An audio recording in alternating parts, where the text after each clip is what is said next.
everyone, to the Cover to Cover podcast of 2019. This is it. First one.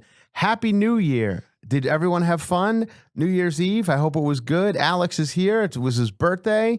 He had a good birthday, I think. He had a good New Year's Eve, I think, right? Yeah. All good? They're good. And I did. We were in Fort Worth, Texas, performing 2 shows New Year's Eve, and it was great. Everybody came out, sold out the shows, and it was real. New Year's Eve shows are so much fun to do. Everyone's loose and fun, and Fort Worth is a great town. Thank you all for coming. It was great. Continue to come to my live shows. Really, that's why I do this, because if people don't come to the live shows, then it's all over. I do this for free, so that's the reason I do the live shows, because I make a couple of bucks doing them. And when people come, it's just more fun. So come to Rochester at Comedy on the Carlson. If you live up in upstate New York, I'm coming to upstate New York in the January of all times to come to upstate New York. And I really want you people to come out and hang out with me. And I'm not saying just come to the show. I'm saying hang out in the afternoon. I don't know anybody up there, and I'll be more than happy to lunch or drink or do whatever with anybody. That's the beauty of doing that, going out to these cities and doing stand-up comedy, is I love hanging out with the people who are on this Facebook group and who are on listening to this podcast. It's fun. Why not? Here's my resolution for 2019, although I'm not a resolution guy. I'm just trying to be like a nicer guy, because isn't it everything? I know we talk about this all the time on the podcast. Everything's kind of shitty, but it isn't. I mean, it's good. Everyone's kind of decent and it's fine. But it is a divided world we live in. But it's not, because I don't care if you like Donald Trump. It doesn't make any difference to me. I get it. I could still hang out with you. We're fine. We're good, unless you get too crazy about it, which I'm not. And so do that. Let's do that. I have a bunch of dates coming up. I'm going to do my website over. I gotta like put all the new dates on it. So they're all coming up this year, 2019. And I would love it if we start to sell like lots of tickets and we have a lot of fun. My live show is really good, so I would hope you come out and enjoy it. Thank you. So far for the popularity of this podcast. It's been great, and I appreciate all of you listening. I hope you were listening to this on back to work. You're probably going back to work today. It seems like most people are. It's the day after New Year's Day, January 2nd, and I feel like people are beginning to go back to their lives after the holiday. And I don't know if that's good or bad. It probably sucks for you guys who have like, real gigs where you're now driving to it in the cold and you're like, this sucks. But let's try and make it a little better with the soothing sounds of my voice while I drink, by the way, a Modelo beer at 11:30 on a Wednesday here. Wednesday. Because Alex had them in the refrigerator of this little studio. So here we go. Fuck it. Alex has one as well. Okay, New Year's Eve was a wild one for some people. Let's talk about it. I watched Anderson Cooper and Andy, what's his name? The dude, Andy, Bravo Andy. What is his name? I want to say Andy Garcia, but it's not Andy Garcia. The guy from Bravo. Yeah, everyone knows who it is. Sometimes I have complete like breakdowns in my mind of people's names. Anderson Cooper and Andy Cohen. That's his name. They do the New Year's Eve thing on CNN. And here's the thing. Performing live in front of people is not for the faint of heart. It takes talent. It takes skill. It takes years of practice. I'm good at it because I've been doing it for a long time. I know how to handle it. It's not a problem.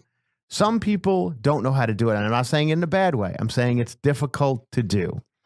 Comedy, also not for everybody. Anderson Cooper's probably a wonderful guy. So is Andy Cohen. Probably great people. When it comes to comedy and live performance, just leave that to the pros. They were I find them to both be a little bit annoying in that area. I watch Anderson Cooper on CNN regularly, and I think he's fine when he's doing, news. When he's trying to be cutesy on New Year's Eve with Andy Cohen, it's not. I don't need it. I don't need to see him trying to be funny and getting drunk. First of all, handle your shit. You're a grown fucking man.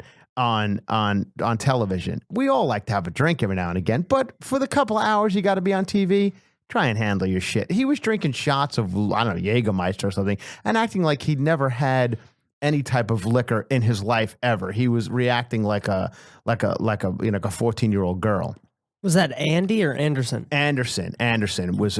I don't know if you watched any of it. Did you watch? I saw it. It was on the screen in the bar we were in, but the volume wasn't up. All I saw was their hands look cold because they were hands in the pocket. Right. Time, yeah. I guess it was raining, and I don't think it was bitter cold, but it was raining, which was another reason that it was an issue because Andy Cohen was bitching about his umbrella, and this is what I hate when I'm not a big fan of Andy Cohen to begin with. I feel he's a little bit of an uppity kind of asshole, but. And I don't know anything about him. I'm saying that strictly based on nothing. But he was bitching about the people who made him put his umbrella down for security reasons in Times Square. I hate when like a guy who does very well in life shits on like small people's jobs. It really bothers me when people scream at people who work in airports and people who work in service jobs. It really, and I know maybe I'm overreacting because he was just kind of trying to be funny about this woman who had to tell him to put his umbrella down for security reasons, but he was kind of being a dick about it. And you think this poor woman wants to have to tell people to put their umbrellas down on a rainy day in Times Square? Could you imagine all the assholes she had to deal with that day, getting in and out of Times Square? People who come to that, thing on New Year's Eve. Anyway, that just kind of rubbed me the wrong way that he was. Especially approaching a famous, like when you're the security guard and you have to tell the famous person. That sucks. It's just, I don't know. I'm just not a fan of people who act like that to, people who are just trying to make a buck and live their lives and go home and have some sort of decent lifestyle, In the end, nobody wants to just make everyone's life easier by putting your fucking umbrella down and stand in the rain for a little while. It's not going to kill you. Anyway, so that was that. Then I read about Tiffany Haddish. I don't know if you heard about this, Alex. Tiffany Haddish, who I like and know and is a friend of mine. We've known each other for a long, long time. She's a great person who's gone through a lot, and I'm glad to see her success. However, I will say this. Stand-up comedy, when you start to get to the level of Tiffany Haddish, who blew up probably a little faster than she should have in the stand-up world. She's good. She's been working out a long time. I don't know if she's ready for theaters and where she is at now. When people are spending a lot of money to come out and see you, and they are, these people don't have a lot of money, and they are spending $150, $200 a ticket to come out to a theater to see Tiffany Haddish. You owe them a sober, good performance, the best of your ability. I truly believe that. I've gone through it with Chelsea Handler when I opened for her for many years.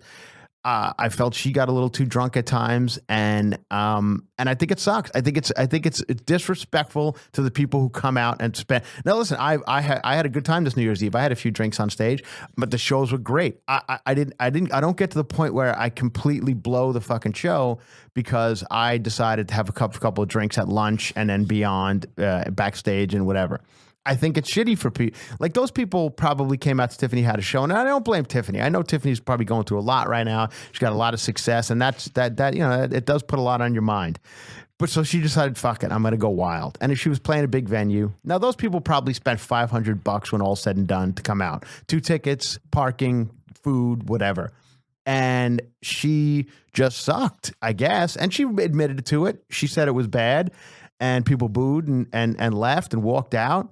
And it's not good. It's not good to do that. I hope, I think Tiffany's smart enough to know better, and I think she'll probably figure it out and just, I hear it a lot. I hear it a lot about comics out there, and I know it could be a rough road, stand up and out on the road and stuff. And honestly, if you're like a drinker, which I'm not really a big drinker, but if you are, there's some fucking demons out there on the road if you're into that if you're a demon guy, it can be the place to be. It finds you, right? Quick, yeah, because honestly, there's nothing else to do. I don't want to take this podcast into stand up a podcast, but it is interesting. I think for anybody who has any type of job where you have to travel a bit, and I know a lot of you guys do. You travel, whether you be flight attendants or for business.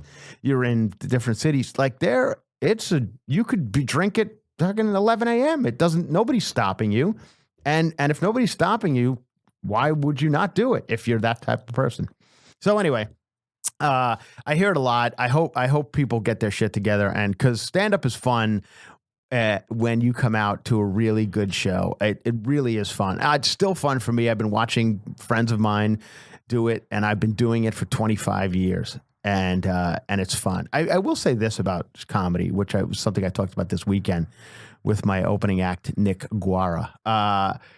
It's interesting to me that people now only come out to comedy for famous people. They'll come out for Jeremy Piven, who's now doing stand-up for some ungodly reason. They'll come out for Chris Kattan. They'll come out for these old Saturday Night Live guys who are, let me tell you this, are not strong stand-up comedians. They're just not. Chris Kattan was an amazing Saturday Night Live performer. As stand-up, he's not great. But you guys will spend the money because he was, Mango on Saturday Night Live 25 years ago. And you're going to walk out a little bit disappointed because, and maybe some of you won't. Maybe it's fine. But some of you are going to go, wasn't great when we saw, Screech from Saved by the Bell. When I was but they do I mean, Dustin Diamond does stand-up comedy. Fills the room, yeah, but I don't know if he's great at it. He's probably fine, passable, but there are so many other good people that you can go out to, but people don't because I don't know why. But when I was going to stand-up comedy shows as a kid and loved it, we just went to the comedy club. Mm-hmm. We went to, in my case, it was East Side Comedy Club on Long Island, and we didn't know who they were. But to me, it was amazing. Like, I didn't know any of these comedians, and none of them were famous at that time and probably still aren't. But it was just fun to watch. I think you should do that more. Just go out to the fucking comedy club. It's going to be fun, especially when I'm there. It's going to be, I guarantee you, please come so I can have a good 2019 and we can continue on with all this stuff. One more stand-up comedy thing because it's been in the news. And we'll move on to other things. I have the papers in front of me, like I said I was going to do, and we are going to talk about some stuff that's going to happen in 2019. Louis C.K. Here, they leaked some stuff of him at a comedy club on Long Island, like the one I used to go to. I think it was the Governor's in Levittown, and he went up and he was trying out some stuff. I think it happened a couple of months ago, but it had just been released, and he's not great. Some of if you listen to the material, it's okay. Took a year off, yeah. Yeah, I know, but he didn't take a year off. Well, Yeah. He was forced to take a year off, and whatever. It's just he's practicing, and I know it sucks for a guy to be taped when he's just trying to work shit out. We all have to go through the workout process before we get to the point where it's solid, and you really don't want people to hear it other than the however many people in the room while you're doing it. This one has been released and it's out, and you could listen to small segments of it. You can listen to the whole 45 minutes I did which is weird to me. Doug Stanhope actually wrote something about it, and he said, take Louis C.K. out of the equation. It's so strange that this has been out there and we're letting it go out there. Like if you bootlegged a movie, say Aquaman, and you put it online, they would pull it down immediately and say this is against the rights of whatever, you can't do it, it's copyrighted and all that. Even say Hamilton, if someone videotaped Hamilton and put it online, it would be pulled down immediately. Yet comedians with such the low rung on the ladder of entertainment that just thing is up and nobody's pulled it down. They're just like, fuck it, let it be out there, and it's weird. Anyway, so. Okay, here's your thing on Louis C.K. Whether I know what he did sucks, and the material wasn't strong. Who knows? Maybe was Louis ever that great, or were we caught up in the hype? This is what I look back now at some of Louis stuff, and I loved Louis C.K. I listened to it and I was into it. But I love times change and your taste change, and Louis was a shock. Comic, it was always like, I can't believe he went there kind of stuff that you said about Louis, and it was bro-y and it was that kind of comedy, and I don't know if it was good for comedy for Louis to blow up the way he did.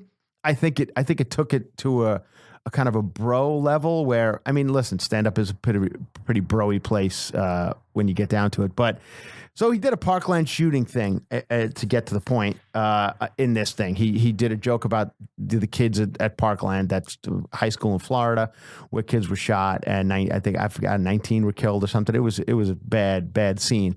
And he did a joke, which I get what he was trying to do. It's actually not a bad joke and premise.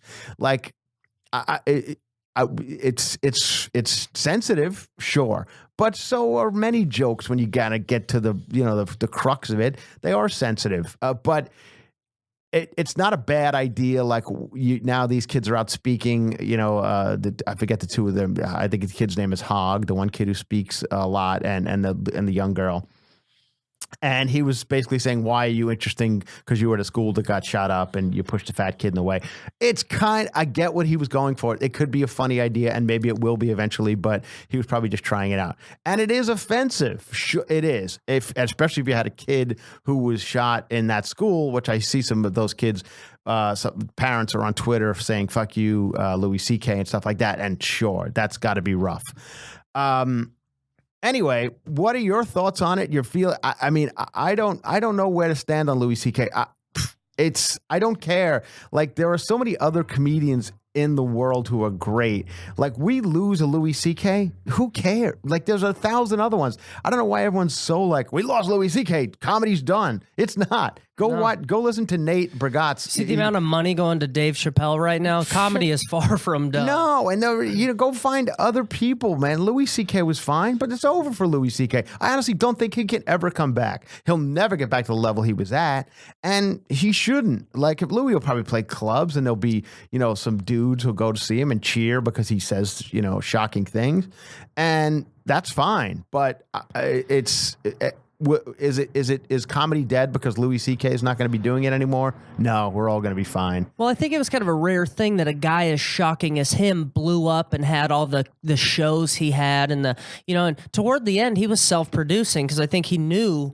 at some point this is right. And no, it was smart. Louis did some smart things, like the $5 thing that he did on his website.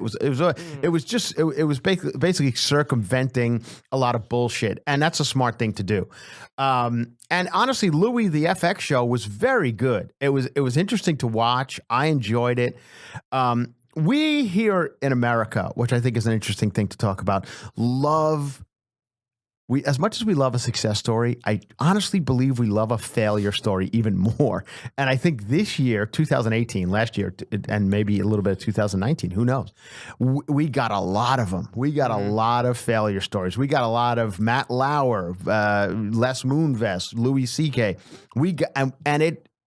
I liked watching it. It's shitty to say, but it's like watching a fucking car crash.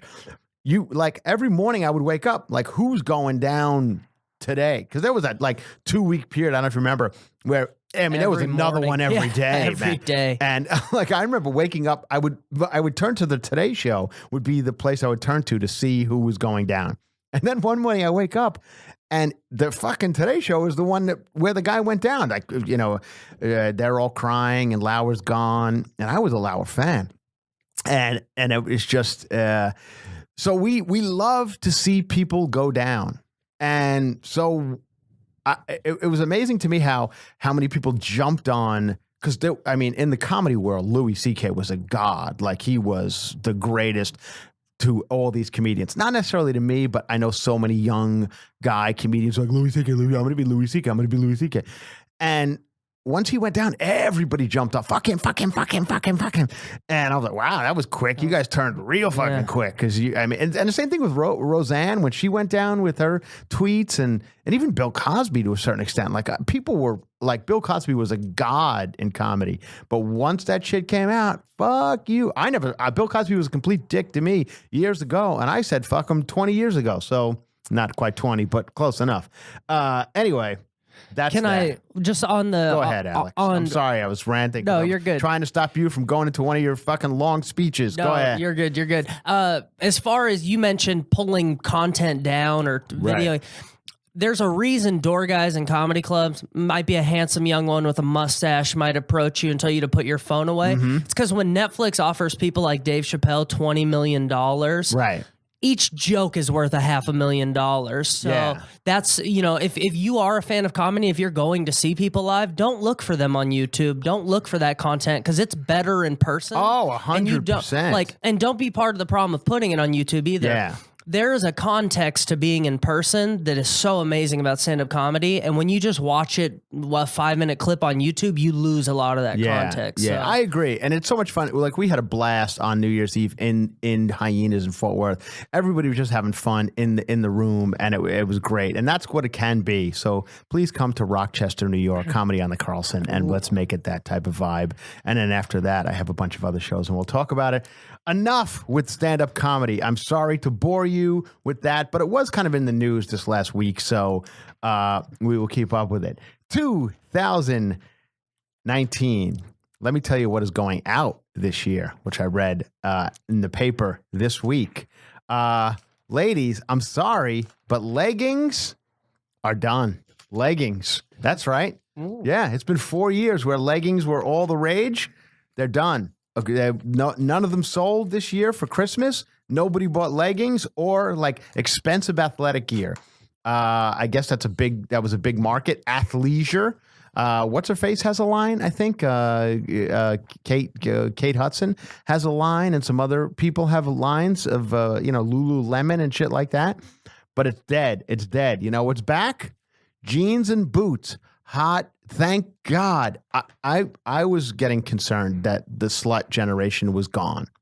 And and I'm not saying this in a bad way. When I use the word slut, I should use another word because that's not what I don't mean it in a derogatory way. No shame. I mean it in a fun, like you go out. And I know I keep harping on this podcast, but you go out on a Friday night.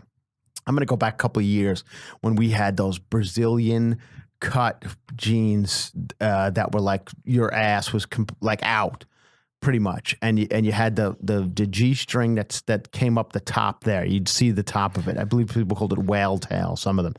And it was like, and you'd go out and everybody had on that low thing. Then that went out and it became like a high waist, like up to your nipples, and just big giant, like a big ass on the jeans and high up. Well, I don't know what it's according to this article in the business section of the New York Post. That is back. Boots and jeans are back. I don't know what type of jean. I don't know if it's but Lululemon has added more. They added a 5-pocket jean for men. So if you're a man who wants to wear Lululemon jeans, they're $128, and you could get the 5-pocket Lululemon jean.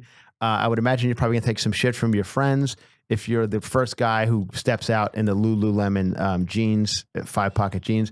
But this is it. This is 2019. Ladies, get your boots, put them back on, and put on your jeans again, because nobody wants to see you out there in your stretchy pants anymore. Is that Ugg boots or is that boot boots? Ugg, how dare you, Alex? Ugg boots. Are you fucking kidding me? I blame, you expect these gals were coming out in those Ugg boots.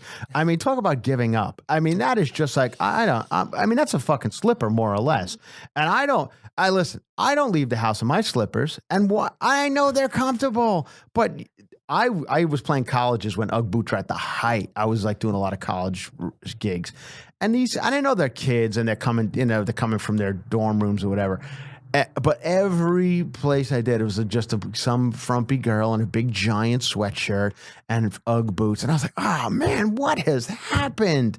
Like, where are those Brazilian cut jeans? There used to be a store by my house on Ventura Boulevard that was it was like a Brazilian cut jean store, and out front they would have like mannequins, just the legs, no top, like leg mannequins, like 6 of them, and on those mannequins were these jeans, and they all had like big giant ass jeans, and just did they have the G-strings on the mannequins? The G-strings on the mannequins. Oh, yeah. They had a whole thing. I want you to know. Yeah, this is how it looks. This is how you should wear it. Yeah. But the Uggs were a bad situation, because then it became like pink Uggs with this bedazzle, and then it became like knockoff Uggs, where if you had the Ugg, the actual real UGG Ugg, which was a good one, then there was some knockoff Uggs where I was like, oh shit, now it's this real sad situation. You're walking around in your dirty pants pink knockoff Uggs walking around the supermarket. Now they actually are slippers. Yes, they are. Anyway,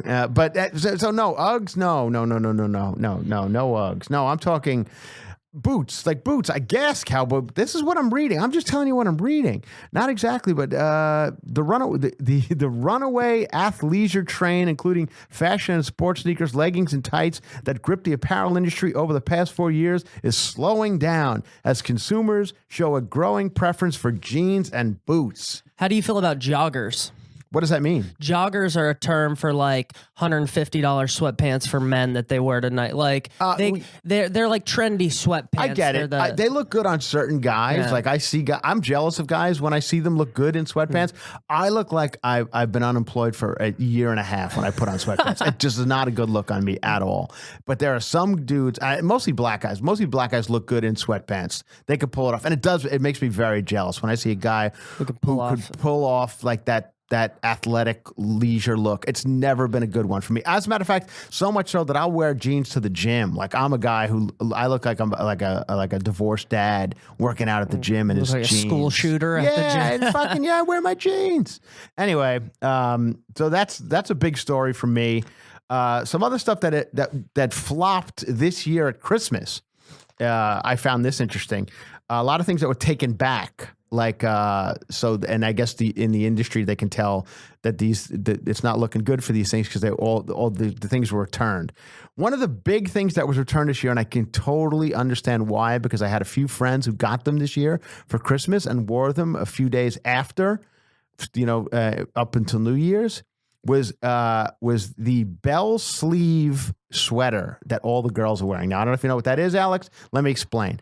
The bell sleeve is basically it's just that. It's a sleeve at the end by your wrist that opens up really wide. Okay, it's almost like a bell-bottom pant on your sleeve. Okay. This is a fucking disaster. Like a magician. No, not even that. Every time you reach over any table, any guacamole, any salsa, any beer, everything gets on this wrist. I watched this last week of every girl with just shit all over their bell-sleeved sweaters. So a lot of those went back, probably filled with shit because it was tough. It's tough to maneuver a bell sleeve. So those all went back. Another thing that seemed to go back was tiny frame sunglasses. It's over, Alex. I hope you don't have any tiny frame sunglasses. Oh, they're done? They're done. I didn't know they came back. Big, giant sunglasses like the ones that the Jenners wear, like Kylie and Kendall. Big, giant, the ones I'm currently not wearing, but I have with me, like big aviator type sunglasses are back in. Okay. So get your jeans, get your boots, put away your bell sleeve, and get yourself some big giant sunglasses, because that's what 2019 is going to be all about. All right. Fun fact about me: I managed Sunglass Huts for many a year. Is that right? Yeah, I worked in optical for probably. You really making working at Sunglass Hut sound fancy. Well, I mean, I worked at different companies too, but I've worked in the fashion sunglass industry for probably about 5 years of my life, all said and done. That's good to hear. I'm glad those tiny frames are going out. According to the New York Post, at least. Okay. Now here's another thing I want to talk about. New Year's Eve, we didn't get. Remember 1999? Remember we all panicked. Remember the Y2K panic of 1999, where we all had to, we freaked out. Our computers were going to explode. Everything was going to explode. And it didn't happen. Nothing happened. We all went on with our lives. And it's that should have been a warning sign to everybody who we panic about everything. And it never really happens. And I remember many, many years ago, I was a child, and it used to be back when there were like 3 networks, ABC, NBC, and CBS. They would have movies of the week, and they would do a 2-hour movie of the week, and it would get huge ratings because there were no other options. We would, 30 million people would watch these movies of the week. And there was one of them about killer bees. I forget what it was called, but it was about the killer bees were on their way to America. Was that the Africanized ones? I don't even know what they were. And that's very racist. I don't know where they were coming from, but they were coming. And in this TV movie, they had made it to America, and they were killing people, swarms of them were biting people. And I was probably about 9 when I watched this movie, and I was panicking that the killer bees were on their way. Because at the end of the movie, they actually said, killer bees aren't to America yet because they're afraid to fly over big oceans, but they're coming. They're eventually going to get up enough balls to fly over the ocean, and they're coming to America. Killer bees. And I couldn't sleep for years. I would think, when are the killer bees getting here, and when do I get killed by killer bees? It never happened. They never came. And Y2K never came. And then there was a TV movie called The Day After. Everybody watched it. Nuclear Holocaust. It was Jason Robards was in it, I remember, and I don't remember some other people. And it was about basically Russia bombing us with nuclear weapons, and we were all going to die. And it was probably 75 million people watched it, and it was another panic. Now I'm 14, and now I'm panicked that Russia is going to blow up America. Never happened. What is 2019's panic that we're currently in that's not going to happen? Is it, remember the one that we all panicked about? I think, did we talk about this? Net neutrality. Remember yeah, net we talked. Yeah, we talked about net neutrality. That didn't happen. Oh, fun update. Can I say something? Oh, don't bore people with net neutrality chatter. All I'll say is, if you look into net neutrality and you figure out that it was a big lawsuit between Netflix and Verizon, and then you look at the fact that here he goes. Then you look at the fact. A conspiracy guy. One sentence. All I'm gonna say. Never mind. I'll stop. Okay. Thanks, Alex. You just everybody just turned off their. Netflix is paying big politicians money to come speak. That's all I'm saying. Just look into it. Google it. Google He's it. getting crazy. He's getting crazy. I'm crazy. Anyway, yeah. So, but what is the panic this year? There's something, right? It was Korea was going to bomb us. I don't think that's happening anymore. I don't think we're getting bombed. I don't think that's happening. I think it's going to be I wouldn't concern myself with anything. No one wants to play that game with America. We have more bombs. No, we have more bombs. And also it'll be a small thing. It'll be somebody driving a van into a mall. It's box trucks. Yeah, that kind of shit.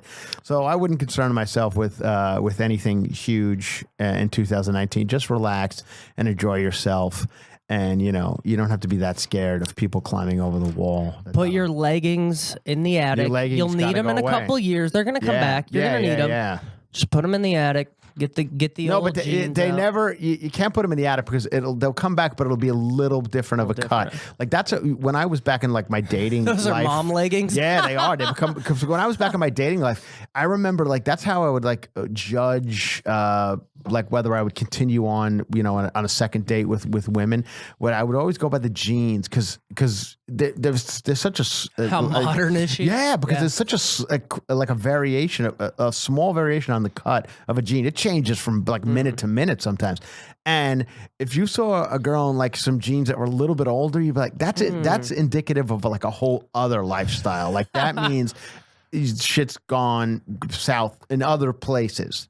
I found, and that could be very. The jeans. You're like, Dad. But sorry to all you boot cut people out there, but sometimes you see a boot cut and you're like, oh, she's a little old fashioned for boot Chris. cut. I'll give gals because I was just in Fort Worth, Texas, and they actually wear boots, so they have a boot cut look. I don't like, which I still see out there. There's a horrible store called Buckle in malls around the country. Everybody, if I could implore you on one thing, and I'm not telling anyone how to live. I enjoy all types of people, and don't go to Buckle. Don't. There's other places to go. You don't have to go to Buckle and get that bedazzled pocket that I guess is still going. It's still out there. There's a lot of bedazzled pockets when I'm on the road, and if you have them, my apologies, but. Get something to scrape off the buckle. I mean the bedazzles on the pocket, because I think that should be done. If I had my way, I'm elected. Yes, if I'm elected to office. What else did I want to talk about? Is there anything else, Alex, that you have on your pressing in 2019? Do you make resolutions? I don't. Last year was so crazy for me that I'm just gonna ride the wave and see what.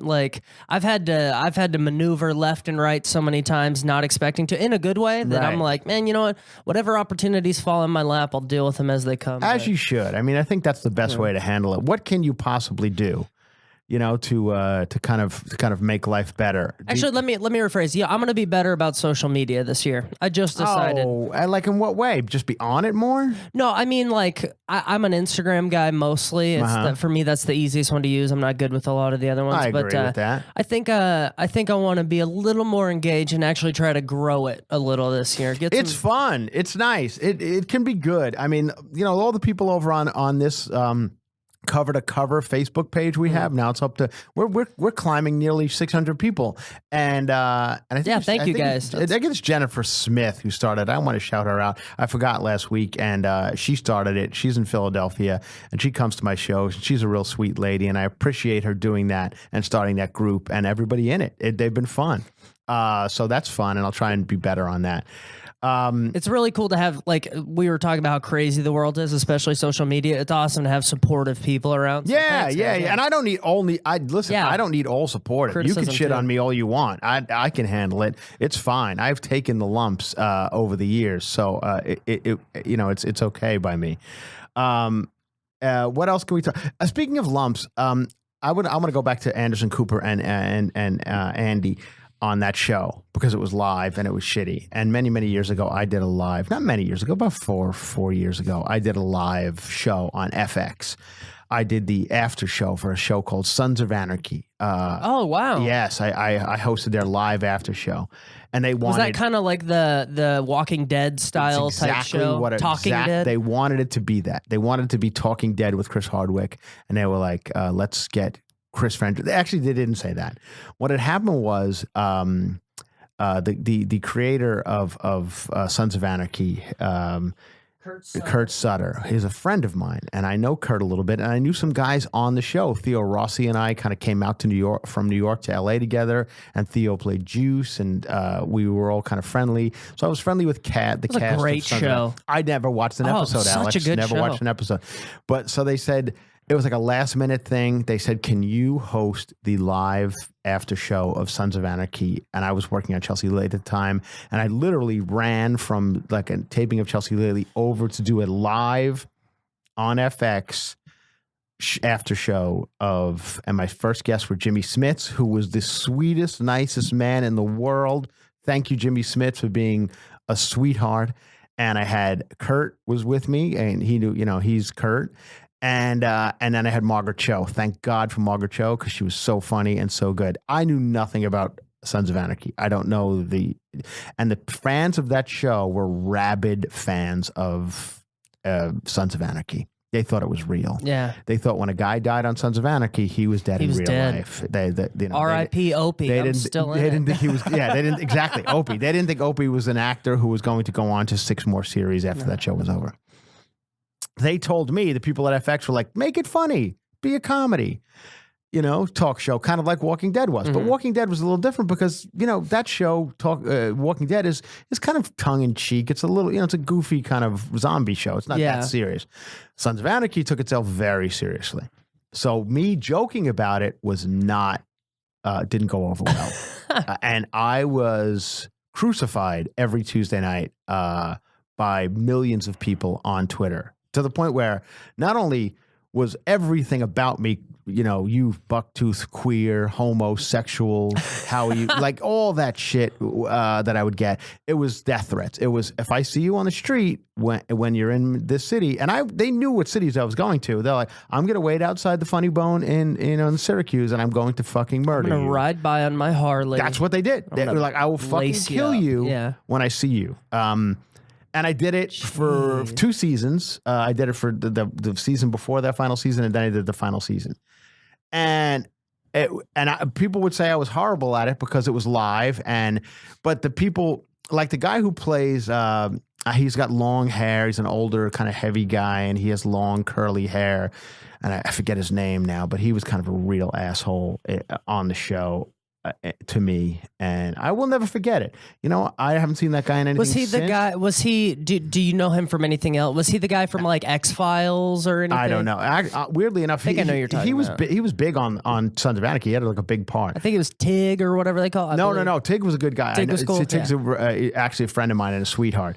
No, I forget. He's a big, heavy dude with the long gray hair, big beard. He's got 3 names. Oh yeah. I know you're talking about. I know Bobby. They called him Bobby. in the show. Yes, that actor. Oh, that's a bummer. He was cool. Oh, he's the worst prick in the world. Fuck him. I say, and I hate saying this because I try to be. I really am become a better person over the last few years, and I don't hold grudges, but I do with that guy. He was just a dick to me, and so fuck him. Anyway, I wanted to talk about that because as I was shitting on Andy and what is his name? Carsondale? Anderson Cooper. Anderson Cooper. I was thinking, maybe I shouldn't because maybe they were just having a rough day. Yeah, so I don't threaten to kill him. I mean, I know, yeah, but we could still goof on people. Like, you know, it was a shitty performance, but not a shitty performance. It was just laugh. You know, they sucked at it, and they're not. I'm not saying when I say you suck at that, I'm not saying you suck at everything. You're good. Anderson Cooper's very good on being Anderson Cooper when he's standing out in a storm or in a war zone. He's good at that shit. Yeah, they should have hired a professional comedian like Tiffany Haddish. You know. Oh, how dare you'll never work in this town again, Alex. You're right. Yeah, but no, because they've hired professional comedians to do it too, and they're not necessarily. I'm not saying it's a tough job. It is, especially to be like, you know who handles it well? Who's a fucking professional and handles it well? Ryan Seacrest. You can shit on Ryan Seacrest all you want, but that guy is good at doing TV. He knows how to handle it. He handles it well. I don't know about Jenny McCarthy out in the audience. She's annoying as shit, but she's out in like Times Square just being, you know, screaming. She's made a career out of screaming. Finding drunk people to talk to. I know. And that's probably not a great gig for her, but, she's really made a career out of screaming, and I've met her a few times. What are you looking forward to 2019? Screw Jennifer. All right, back to you guys. Yeah. And then Donnie Wahlberg comes out and they make out at the end, and everybody's into it. But anyway, Ryan Seacrest is excellent. He's very good at it, and I'm glad. What network does he work for? I think ABC. I think it's ABC because it's a tie-in with American Idol and all that stuff. Yeah. And he actually took over Dick Clark because it was Dick Clark for many, many, many, many years. I don't know, 50 years. Dick Clark did Rockin' New Year's Eve. And then Dick Clark had a stroke, and he was an older man, and he had a stroke, but he continued to try and do the thing, the Rockin' New Year. Yeah, but half his face had been paralyzed. I can say that I'm a stroke survivor. You are a stroke survivor, so you could say it. But it was hard to watch. He was like talking out of the side of his face, and to anyone who's had strokes, I apologize, but you have to admit it was hard to watch. And then they kind of brought Seacrest in. And they both did it, and then Seacrest took over. Dick Clark had died. He's like the second string quarterback, where they're finally like, all right, your shoulders. And he's great. Seacrest, who once again I've met many times. He's a great host, and he's always been a sweet, nice guy. And I like Ryan Seacrest, so more power to him. He's a good dude, and he handles it well. So I just wanted to bring up my Sons of Anarchy story to show that I have been shit on too for doing live television, and I wasn't great at it. So if you need me to host CNN's Rockin' New Year's next year, I will do it, but I'll probably suck too. Yeah, as long as it's not sponsored by Harley Davidson. No. Yeah, I didn't. He doesn't want to piss off any more Harley. And the fucked up thing about that Sons of Anarchy after show, I did it. It was like the most watched thing I ever did. I think the final episode we got like 9 million viewers on the after show, and it was. I got nothing out of it. They paid me like $1,000 a week to do it, and I just got shit to the point where I called FX, and they were the people at FX were super nice, and they were like, "I'm sorry about all the stuff you're going through," and I said, "I don't know, I could do it." Like I had one more to go, and I was like, "I don't think I could do." You're this friends anymore. with Kurt. Yes, yeah, Kurt was amazing at. He should have threw you a bone, like, guys, you don't have to murder my friend. He did. He wrote a tweet. He wrote a tweet one time because I was getting it was getting bad. Like people, I want to go find. They them literally now. had security for me to walk from my car when I parked in the driveway. We actually shot it at the real place where they shoot Sons of Anarchy out in like North Hollywood. They shoot where they had their clubhouse or whatever it was. That and we shot it Where there. was that at? I It was didn't in know that. North Hollywood. It was like you wouldn't even know it was there. It was a bunch of mechanics buildings, and then that one was right in it. And so they shot out there, and it was right when Charlie Hunnam had been picked to be. Do you remember this? He had been picked to be the guy in 50 Shades of Grey. Yes. He was going to be that But guy. he didn't eventually. Well, because it became bedlam. Like nobody even knew People that they were were threatening to shooting. kill him. No, paparazzi. They didn't. People weren't even. They didn't even know they were shooting Sons out there. And once Charlie had gotten that job, there was paparazzi like waiting outside for Charlie Hunnam to come walking out. I think that's one of the reasons he quit. He's like, I'm not that kind of guy. Yeah, like I just want to be like an actor who makes, Well, that's a role that probably will define you in some way. I was looking forward to it because I've never seen such a good a actor. better looking man than Charlie Hunnam. Yeah. Honestly, He's a hottie.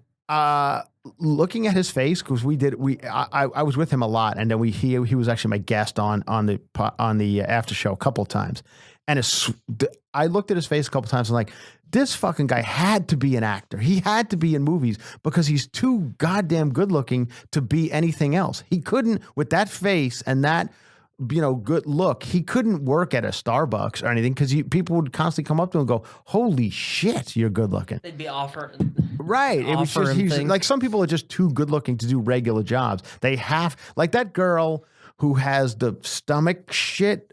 She's got like a cleft in her stomach on Instagram. She was in a movie with Ben Affleck where he killed his wife. And what is her name? Oh, she's in the video with Emily Ratajkowski. Emily Ratajkowski. Okay, we're at 45 minutes, and I'm just blabbering at this point. And I didn't want to. That's not what I wanted this podcast to become, where I just blabber. But anyway, Emily Ratajkowski is an act who's in the. She was in the video for Blurred Lines. One of the greatest summers of my life. So she has a cleft. What? She has a cleft in her stomach area. She's like so ripped or like perfect bodied that her like stomach has clefted weirdly. And it's so funny to read like she's got like 70 million Instagram followers. She posts these pictures where she's like beyond shredded. good looking. Yeah. She's just got a perfect features and like she's so good looking. We're talking about her stomach cleft. Right. But it's so funny. Like they find things to shit on. So this is what I'm saying about social media, because no matter, even if you're Emily Ratajkowski, there are. In the comments, they're like, she's got fat ankles. I'm like, are you fucking kidding me? Yeah. Like they fish lips, but shit like that. So it's sad to see, but whatever. Anyway, that's another girl who just couldn't have like a real job because she's just too. And Charlie Hunnam's the same way. And anyway, especially with long hair. He could pull off long hair well. That's my Anarchy Afterward story. That was the name of it. Anarchy Afterward. That's what we called it. Afterward, not afterward. You're like, afterward? W-A-R-D? No, afterward. W-O-R-D. Get it? Oh, we're going to say some words after Sons of Anarchy. So we did a little play on that. And anyway, that was my story on live television. And now I feel bad about making fun of Anderson and Andy because I shit the bed on live television as well for 2 years. Did you see that? And they made $100,000. I probably all told made $8,000. Well, I think they're doing okay. Then they're nothing okay. out of it. Did you see the video? I forget her name. The girl. She was one of the females on that same Andy Anderson New Year's thing. She went to like talk to her husband, and he turned around and just like put his umbrella in her face, and she walked like right into I forget who it was. It's some famous person, but there's a video of her like just walking right into the pointy part of an umbrella. This year it happened? It was like, that broadcast. It was just kind of funny because like, I don't know. That was I saw like just one of those like GIFs where it just keeps looping it around of her walking her face into the umbrella. That's all I caught I didn't of it. see that. All right. Well, anyway, not a lot going on. This is it. 2019. We've begun it. We are going to. I am gonna put all my thoughts into this podcast. I'm having a real fun time doing it. We are in episode 5 currently, and it's been a blast. So I am going to focus on it and make it real fun for all of us because I feel like people are into it. I'm getting emails from Ireland and Australia that people are listening. So that's pretty fun and cool. And I hope that the Australians are not too pissed off that I've because I don't know if they're into. They have weird fashions. Every other countries have. They might get upset about the UGG comment. About the UGG comment. Yeah, that's what I was gonna say. I hope you're not too upset about that because I think we blame you for starting that shit. Yeah, you started. Yeah, the Australians. That's fine. I'm sure horrible American fashion makes its way down there too. So, but they usually get it a few years later. Like if you go to like some Central American countries, they're still wearing like Frankie Say Relax shirts and stuff. They're wearing the what are the Ed Hardys? Ed Hardy's, that kind of shit. Yeah. So anyway, that's that. Let's go to my shows. Franjola, I'm coming to New Hampshire in January. I'm doing like this thing at a brewery. It's a comedy series they do, and I'm very excited about that. I like those people on the East Coast. And then I'm coming to comedy at the Carlson in Rochester, New York, January 11th, 12th, and 13th. If you live in Rochester, please, you have to come to this because this guy who books this, he's like kind of a dick, and he is like really like, you got to sell tickets, bro. And I don't know if I will or I won't, but I'll be there, and I want to hang out with you guys if you live in Rochester. And I hate to bore people who don't live in Rochester with promoting shows, but I got to do what I got to do. All right, put your fancy athletic gear away and put on your cowboy boots and your jeans and step out in 2019. Go out, enjoy your lives. If you're a man, have sex with your wife or girlfriend a little more than you used to. Do it to each other more. If you're a woman, fuck them more, blow them more. Like everybody do that. Be nicer to regular people from day to day because it's everything sucks, man. And if you just say, hey, Happy New Year to the 7-Eleven guy, or hope you're having a good one, it really just kind of changes everyone's way of thinking. And maybe if now I sound like a Forrest Gump movie or something. Maybe if that, like, we get a little tide going where everybody's a little nicer to each other, and all of a sudden, next thing you know, we're all fucking kind of nice to each other, and riding the subway or driving on the freeway is not as shitty as it was in 2018. That's my speech. Thank you all. We're going to be back next week. Alex, happy birthday. I know you had a good one. Yeah, you have a good New Year's Eve. Yeah. Happy New Year, everybody. Let's wish Alex a stroke-free 2019. Ooh, coming up on the year anniversary. The year anniversary of his stroke. So let's hope that he doesn't get another one. Thank you all. Let's keep it going. I hope you enjoyed this one. Maybe it was a little too rambly, but I'm sure you'll let me know if it was.